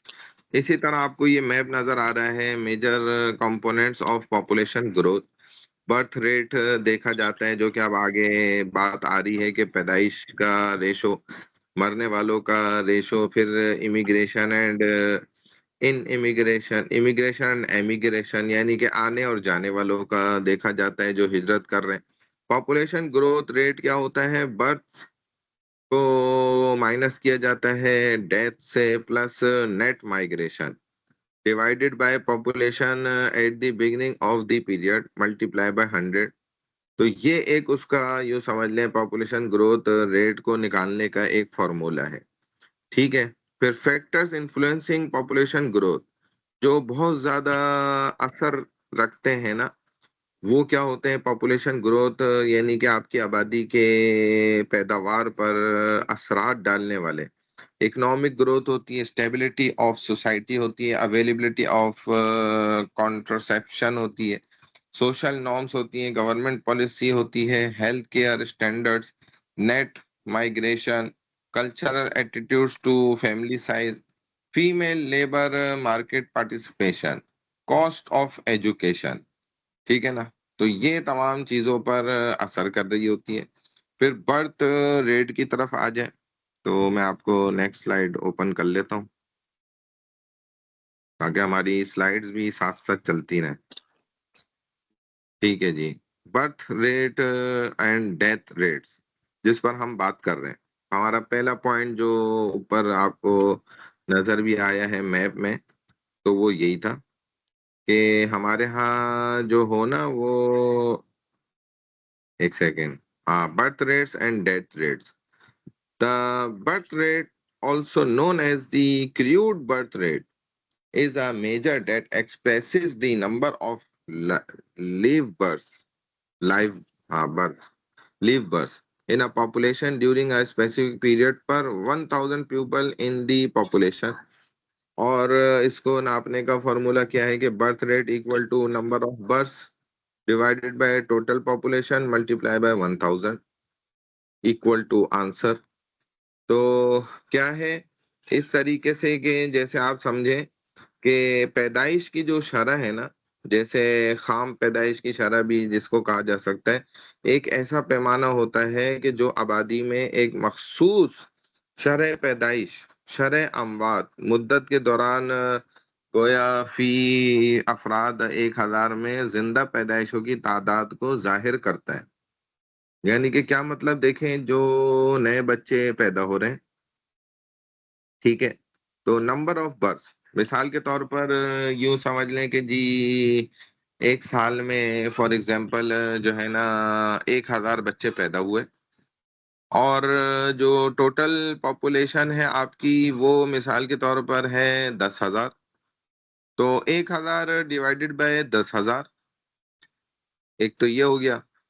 ठीक है ना, तो इसको मल्टीप्लाई बाय जब 1000 करेंगे जो इक्वल टू आपके सामने आएगा ना, ये एक तरह का यूं समझ लें कि जिंदा पैदाइशों की तादाद की शरह को ये फॉर्मूला जाहिर करेगा कि भाई ये आपको अंदाजा हो जाएगा कि इस शरह से इतनी पैदाइश हो रही है बच्चों की और इतनी अमवात भी हो रही हैं, क्योंकि टोटल पॉपुलेशन हमेशा एक नहीं रहेगी, वो बदलती रहेगी ना। तो बदलने का मकसद ही यही होगा कि भाई जो है ना लोग दुनिया से मरकर गए हैं, ठीक है ना, मरने वाले चूंकि ज्यादा हैं। आप जब अगर परसेंटेज वाइज निकालेंगे तो जब से दुनिया बनी है दुनिया में मौजूद इंसान कम है, लेकिन मरने वाले की तादाद तो बहुत ज्यादा है, कई गुना ज्यादा हो चुकी है, क्योंकि अक्सरियत तो दुनिया से मर के लोग जा चुके हैं ना, दुनिया में मौजूद लोग कम है।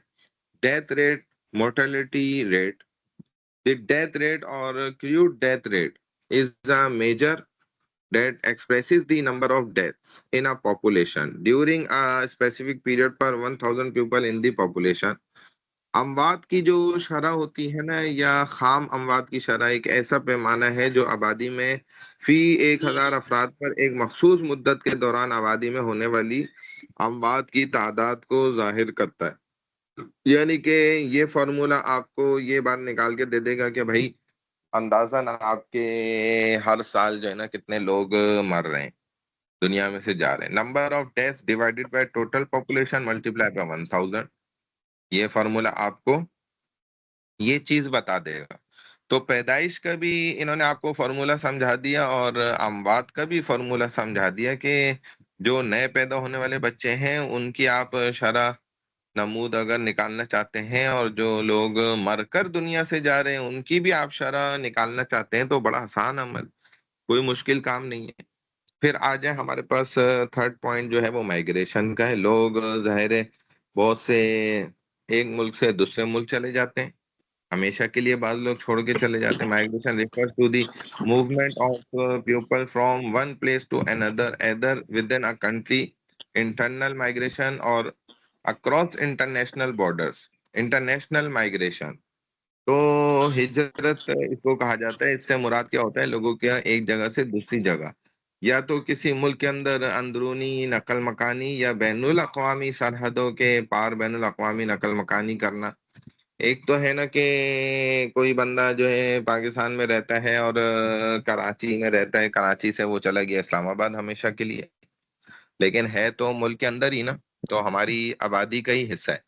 और एक वो है जो पाकिस्तान छोड़कर जो है ना वो किसी दूसरे मुल्क चला गया, फॉर एग्जांपल अफगानिस्तान चला गया भाई, ठीक है ना, या जो है वो यूके चला गया, लंदन चला गया, कहीं भी चला गया।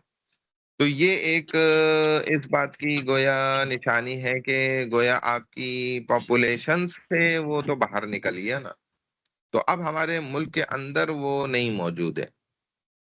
चुनाचे अब जब आप फीसद निकालेंगे और आपके यहाँ हर 10 साल बाद जब मर्दमशुमारी होगी, तो अगर वो पूरी फैमिली समेत यहाँ से जा चुका है, हिजरत कर चुका है, माइग्रेशन कर लिया उसने, तो वो क्या हो जाएगा हमारे डेटा से जो है ना, एक तरह से देखा जाए तो माइनस हो जाएगा, क्योंकि अब उसको तो नहीं काउंट किया जाएगा ना हमारे डेटा के अंदर, वो हमारे डेटा से बाहर हो गया। तो ये उसकी एक एग्जाम्पल होगी। तो माइग्रेशन के लोग भी जो होंगे तो उनका भी तो एक हिसाब आपको निकालना और लगाना पड़ा करेगा ना। उसके लिए भी आप क्या करेंगे, इस सारी डिटेल को आप समझेंगे तो आपको वो बात भी समझ आ जाएगी। एक तो माइग्रेशन आपको बता दी कि दो किस्म की है। एक तो ये है ना कि मुल्क के अंदर ही उन्होंने हिजरत कर ली, दूसरा ये है कि मुल्क से बाहर को हिजरत करी। टाइप्स ऑफ माइग्रेशन क्या है, एक तो इंटरनेशनल है, एक इंटरनल है।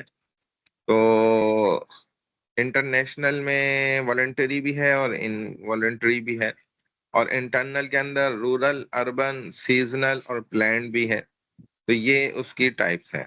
ठीक है स्टूडेंट, ये इजी है, कोई इसमें मुश्किल नहीं है। आगे आ जाए माइग्रेशन के बाद जो नेक्स्ट हमारी स्लाइड है वो अल्लाह भला करे, ये है push factors and pull factors. ठीक है स्टूडेंट, बात समझ आ रही है? पुल फैक्टर्स क्या यस होते हैं सर। और पुश फैक्टर्स क्या होते हैं? देखें बाज ऐसे वजूहात होती है ना, जैसे देखें पढ़ें, few services, lack of job opportunities, unhappy life, poor transport links, natural disasters, war, shortage of food. तो ये चीजें हैं जो आपके लिए एक तकलीफ दे अमल साबित होती हैं। कराची में चीजों की भरमार है, आपको तो लाइव माशाल्लाह नजर आ रहा है सब। Access to services, better job opportunities, more entertainment facilities, better transport links, improved living condition, hope for a better way of life, family links. तो ये इंसान को पुल कर रही होती हैं, खींच रही होती हैं अपनी तरफ, और पुश करना होता है कि भगा रही होती हैं ये चीजें। तो बाद ऐसी चीजें वाकई हमारे माशरे में होती हैं, हम देख रहे होते हैं अपने इर्द गिर्द और हम मजबूर हो रहे होते हैं। लेकिन अलमिया ये है कि पाकिस्तान के अंदर आर्टिफिशियल पुश फैक्टर्स ज्यादा है, रियल पुश फैक्टर्स नहीं है, आर्टिफिशियल है ये। इधर तो ये बात कर रहे हैं ना रियल पुश फैक्टर्स की, जो हकीकत में वाकई आपको भगाने वाले हों, और मुल्क का दिवालिया निकला हुआ हो और मुल्क के अंदर आपको कोई भी इशराफिया ऐसी नजर ना आ रही हो कि जो बिल्कुल अयाशियां वाली जिंदगी गुजार रही हो। तो वो होता है फिर नेचुरली जिसको कहा जाए भाई पुश फैक्टर्स है या जेन्युइन पुश फैक्टर्स हैं। ये तो हमारे यहाँ माशाल्लाह क्या है जी, ये आर्टिफिशियल पुश फैक्टर्स हैं। एक तबका तो माशाल्लाह ऐसा वीआईपी जिंदगी गुजार रहे हैं कि जिसकी कोई हद ही नहीं है। इसी से ये बात साबित हो जाती है कि भाई इस मुल्क का कोई दिवालिया नहीं निकला हुआ, इस मुल्क में कोई तंगी परेशानी नहीं है। यहाँ पर किसी किस्म की कोई सर्विसेज की कमी नहीं है, यहाँ पर कोई जॉब अपॉर्चुनिटीज की कमी नहीं है, यहाँ कोई अनहैप्पी लाइफ नहीं है, यहाँ कोई पुअर ट्रांसपोर्ट लिंक्स नहीं है, कोई नेचुरल डिजास्टर्स नहीं है, कोई वॉर नहीं है, कोई शॉर्टेज ऑफ फूड नहीं, कुछ भी नहीं है इधर ऐसा। ये सब जो है ना दो नंबरी है। ये आर्टिफिशियल सारे पुश फैक्टर्स बनाए गए हैं, जबकि देखा जाए हमारे मुल्क में सारे पुल फैक्टर्स मौजूद हैं।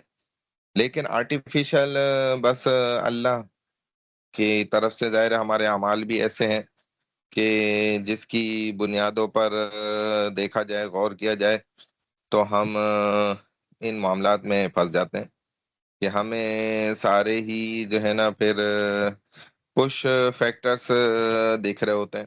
हालांकि पाकिस्तान में तो पुल फैक्टर्स ज्यादा है। पॉपुलेशन पायरामिड पायरामिड, ठीक है ना। ये क्या होता है भाई? पॉपुलेशन पिरामिड एक एराम उसका भी होता है जो आपकी आबादकारी को साबित करता है। जैसे देखें, ये बिल्कुल लास्ट में आपको एक पिरामिड नजर भी आ रहा है। परसेंटेज वाइज आप देखें तो मेल फीमेल के डिफरेंस के साथ जो है इन्होंने ये पाकिस्तान के 2023 की पॉपुलेशन यहाँ पर जाहिर की 24 करोड़ 24 करोड़ 48 लाख 5,657। ये पाकिस्तान की टोटल पॉपुलेशन है। जबकि कहते हैं तकरीबन सही माना में देखा जाए तो 30 करोड़ से ऊपर है पाकिस्तान की आबादी। तो पॉपुलेशन pyramid डॉट नेट पे आपको ये मिल भी जाएगा। इसमें क्या है, आप population pyramid is a graph that shows the distribution of ages across a population divided down the center between male and female members of the population. It's a way to visualize two variable, age and sex. The graphic starts from youngest at the bottom to oldest at the top. यानी कि बूढ़े लोगों की उम्र वालों के graph जो है वो सबसे ऊपर है, और फिर नीचे को आने वाले फिर उनकी उम्र जो है ना वो कम होती चली जाती है। तो कहते हैं कि आबादी का जो ये एहराम है, जैसे एक एहराम मिसर होता है उस तरह, तो ये एक ग्राफ है जो आबादी में उम्रों की तकसीम को जाहिर करता है। जो आबादी के मर्द और खवातीन अरकान के दरमियान ग्राफिक सबसे कम उम्र से शुरू होकर और जो है ना इस तरह आगे को बढ़ता है, मरकज में तकसीम होता है। ये दो मुतगय्यरात को देखने का एक तरीका है। उम्र और जिन्स होकर उसको भी समझने का एक तरीका है। और कम उम्र से लेकर फिर बड़ी उम्र तक वाले के ऊपर तक जाने को इस ग्राफ से अच्छे अंदाज में समझा जा सकता है, जो आपके एक देखा जाए आबादकारी को भी समझा रहा होता है, उसके तनासुब को भी वाज़ेह कर रहा होता है। क्योंकि आजकल के दौर में तो यही ना कि आप शॉर्ट वे में जो है ना समझा सकें भाई आबादी किस एतबार से किस जानिब को बढ़ रही है, किस तरफ को जा रही है आबादी। तो एक शॉर्ट वे में इसको समझने का ये तरीका, it is called a population pyramid because when a population is growing there are more babies being born than there are people dying. The graphic forms the shape of a triangle. ये student जाग रहे हैं, सो रहे हैं, या नाश्ते कर रहे हैं? कोई अंडा पका रही है, कोई अपना पराठा पका रही है, कोई सो रही है नो सर, बेड लेक्चर पर। ले रहे हैं आपसे। हाँ, रिप्लाई करें भाई। सारे स्टूडेंट, एक ने रिप्लाई किया है सिर्फ। सर जाग रहे हैं, स्टूडेंट लेक्चर तो ले रहे हैं। बहुत है। हाँ जी, दो ने रिप्लाई किए। और का सर है आपने सारे? ले ब्रेकफास्ट रहे कर हैं। लिया? सर जाग रहे हैं, जी सब जाग रहे हैं। तो जाग आपने ब्रेकफास्ट कर लिया सर? सर जाग रहे हैं। जी जी, हाँ मैंने तो कर लिया था शुरू में जब सर जाग रहे प्रेजेंटेशन हो रही थी ना, तो मैंने कर लिया था। Okay sir. अभी हमारी क्लास में 53 स्टूडेंट हैं, लेकिन रिप्लाई जो कर रहे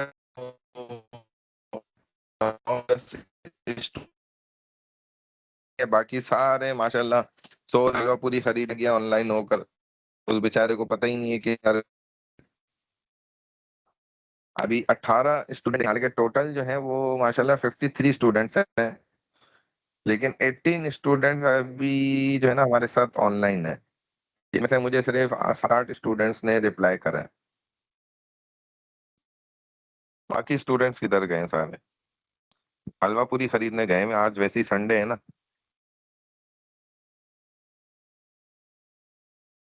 चने पे ठीक है, जिन्होंने रिप्लाई जो करते जा रहे हैं हम अटेंडेंस इनकी मार्क करते चले जाएंगे, बस यही होगा और क्या। जाहिर है जो क्लास लेगा तो वही तो प्रेजेंट है ना, जो क्लास नहीं ले रहा तो वो कैसे प्रेजेंट होगा। It is called a population pyramid।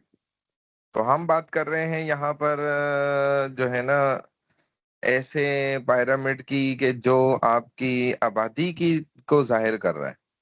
तो आबादी की उमूमी साख्त को जो देखा जाए ना ये जाहिर करता है, और ये किसी भी लम्हे इन्हिसार करने वालों की तादाद जैसे बच्चे होते हैं और उनकी आबादी का भी जाहिर कर रहा है उसको ये। और जब आबादी बढ़ रही होती है तो मरने वालों से ज्यादा बच्चे पैदा हो रहे होते हैं, ये बात कॉमन सेंस की है।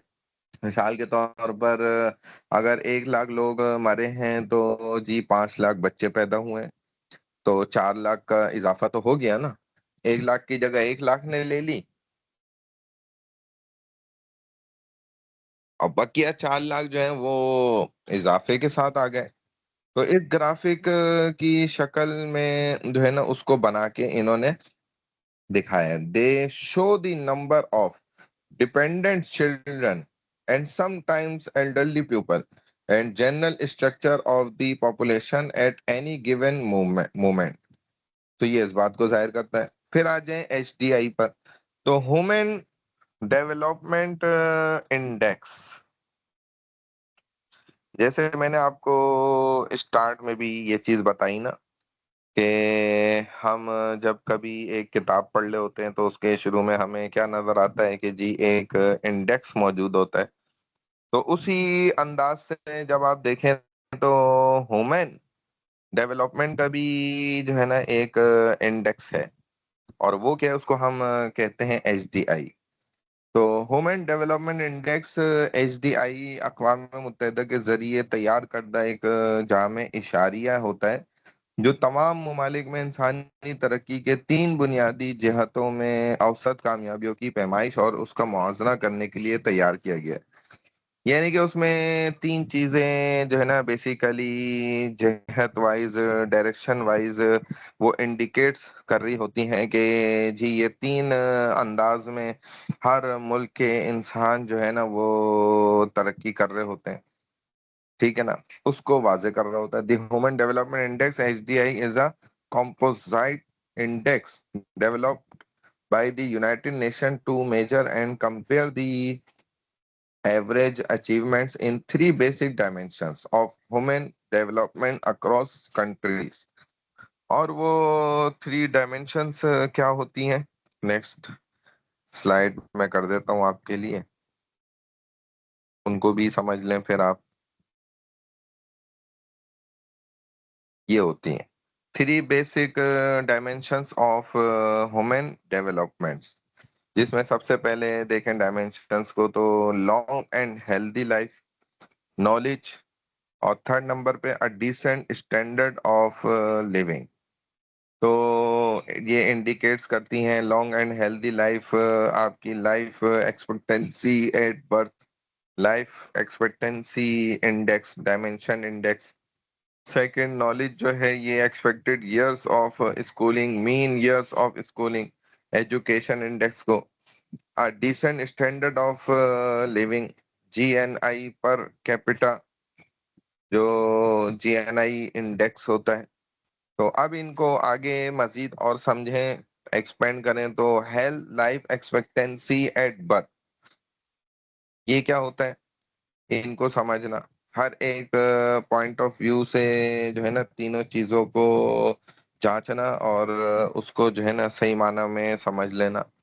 तो देखा जाए तो एक आलमी अंदाज पर इसको 3 डायमेंशंस पे जो है ना डिवाइड किया जा रहा होता है, और वो तीनों डायमेंशन से एक इस बात का ग्राफ में अंदाजा लगा लिया जाता है कि दुनिया भर के जो इंसान हैं वो किस एतबार से जो है ना आगे बढ़ रहे हैं, तरक्की कर रहे हैं मजीद। तो सेहत और पैदाइश के हिसाब से देख ले, उस वक्त जिंदगी की तवक्को जो होती है तो आबादी की मजमूई सेहत और लंबी उम्र की ये अक्कासी करती है कि जाहिर है अगर आप जो है ना, उसको कहा जाता है नेचुरलिज्म से आप करीब हैं, यानी कि जो हमारी फितरत होती है ना, अगर आप फितरत से करीब हैं तो आपकी उम्र ऑटोमेटिकली बढ़ जाएगी।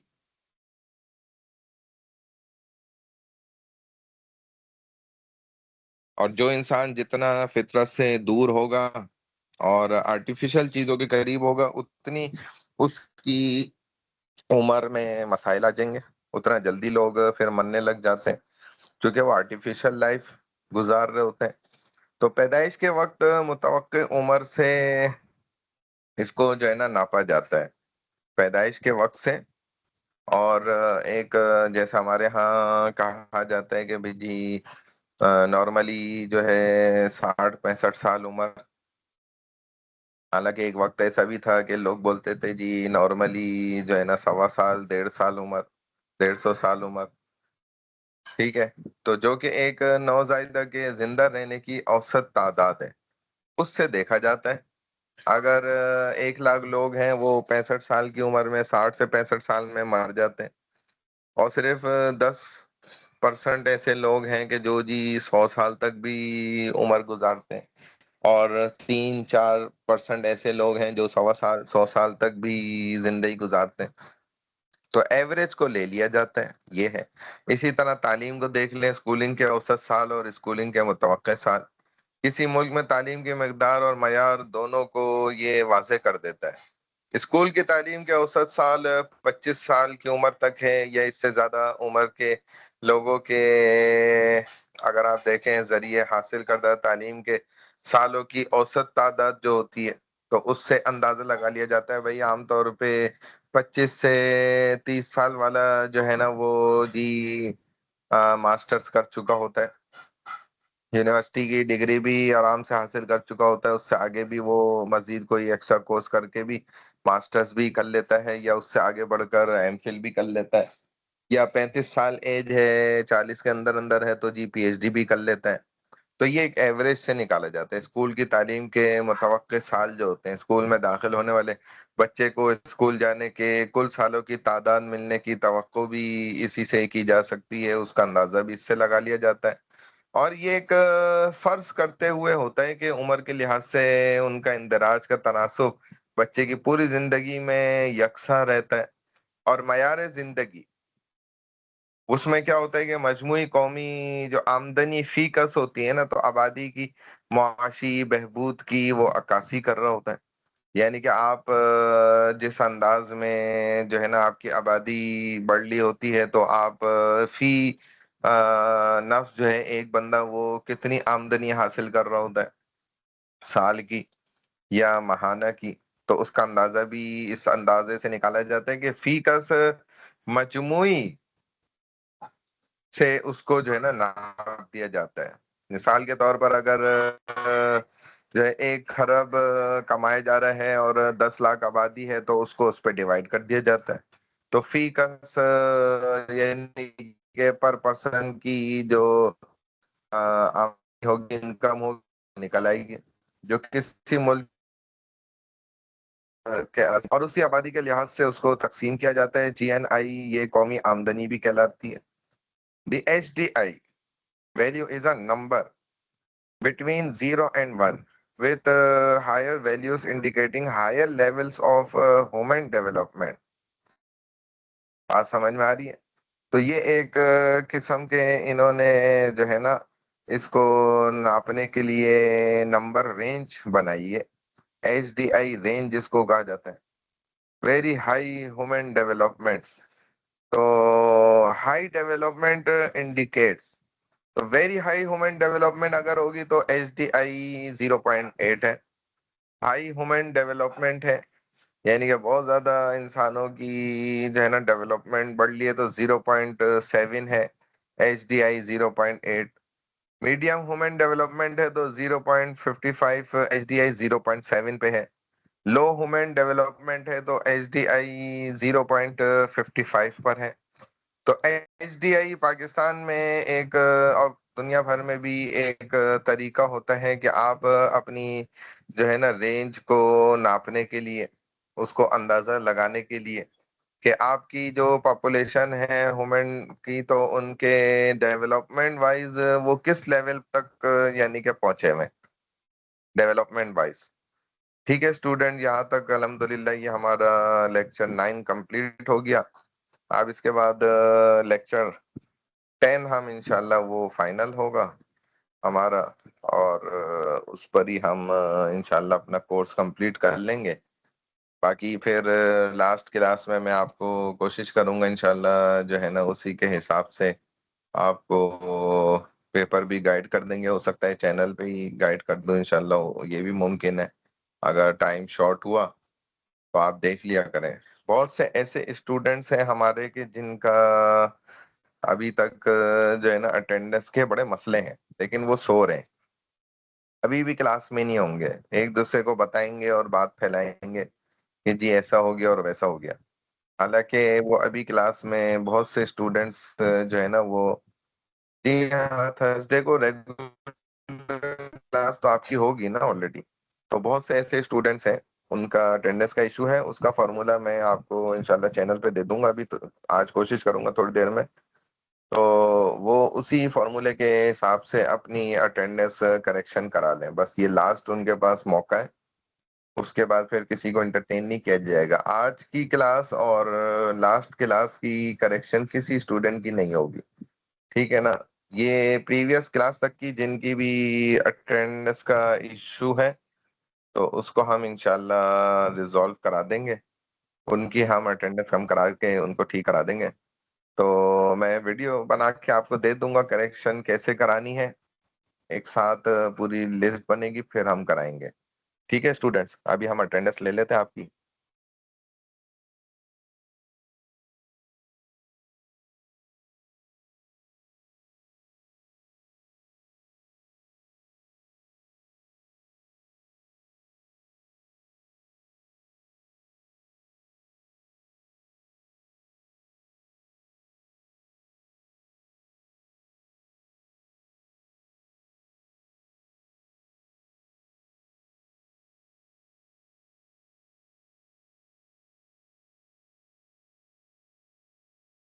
मैंने बता तो दिया आपको कि आज ही इंशाल्लाह कोशिश करूंगा आपको समझा दूंगा, उसी पे अमल कर लीजिएगा तो इंशाल्लाह सबकी करेक्शन हो जाएगी।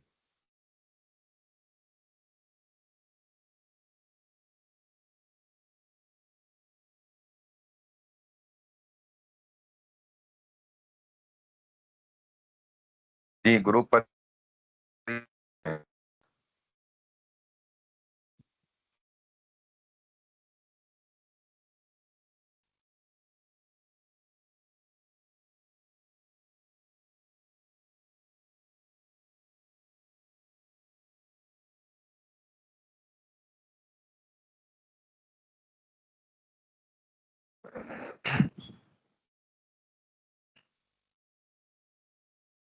जी students, Amna Iftikhar, present sir. Abeera Nisar, Adeel Ahmed, Eman bag,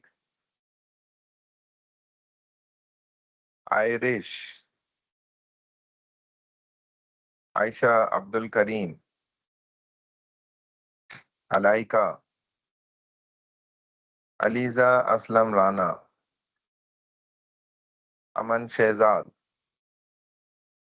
अमीका Sharley, Ayesha Dilawar, Ayesha Khan, present sir Ayesha Khan. Azeem Azeen Shah,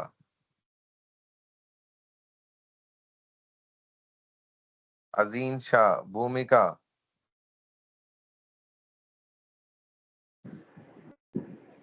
Fatima Zahra, present. Amna Shamim,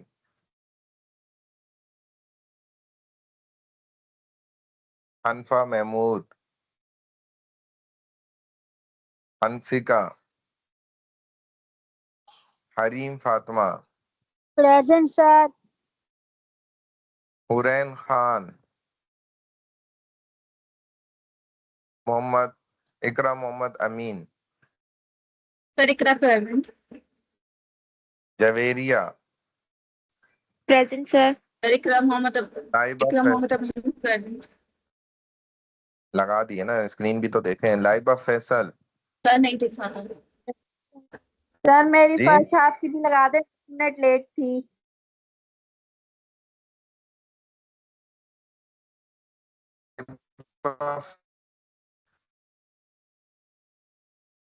जवंती, sir आपकी आवाज थोड़ी कम आ रही है।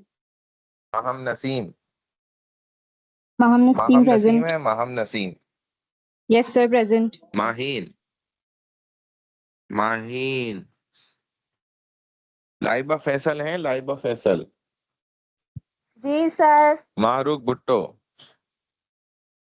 क्या नाम है सर आपका? मेरी फर्स्ट हाफ लाइबा फैसल। नाम क्या है आपका? लाइबा फैसल। सर अच्छा, मेरी भी लगाते हैं। Maheen, Mahrukh Bhutto, माहिदा Ahmad, Sir, my diamond present. जी जी बोले, मनाल Khan, Maryam Muzammil, Present, Mariam Zamil. Mohammad Saim Ejaz, Mohammad Sunain अमीन,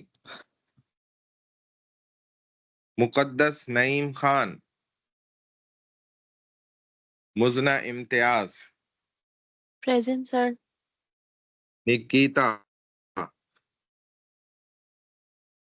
प्रीत, रिफत किफायत, present sir. Sadia bird, Present. सना सना फतानी, Present, sir. सारा शकील, सईदा अरीबा शाह, सैयदा माहम बतूल, Present, sir. Umaima Malik, Present. Umaima Malik, Umaima Javed,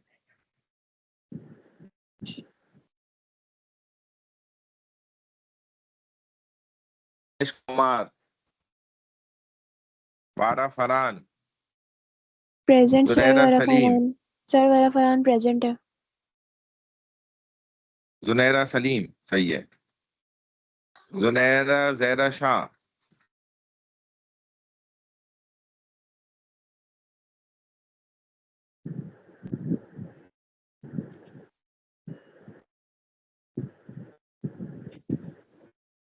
ठीक है जी स्टूडेंट, सही है। जो पेंडिंग स्टूडेंट्स रह गए प्रेजेंटेशन, बस नेक्स्ट क्लास लास्ट होगी, उसमें कोशिश कर लें प्रेजेंटेशन दे दे तो उनके मार्क्स मिल जाएंगे, अदरवाइज वो मार्क्स 0 हैं।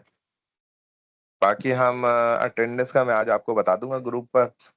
दूसरा ये कि जो फाइनल पेपर है उसका पैटर्न इंशाल्लाह लास्ट क्लास में आपको गाइड कर दूंगा मैं। ठीक है भाई स्टूडेंट्स, कोई सवाल तो नहीं है? No sir. निकिता और मुजना दोनों की लगी हुई है प्रेजेंट अटेंडेंस, आप लोग की मार्क हुई हुई है। आप मैसेज तो कर रही हैं लेकिन शायद आपने स्क्रीन नहीं देखी थी। ठीक है स्टूडेंट, अस्सलाम वालेकुम वरहमतुल्लाहि वबरकातुहू। वालेकुम सलाम सर, अल्लाह हाफिज।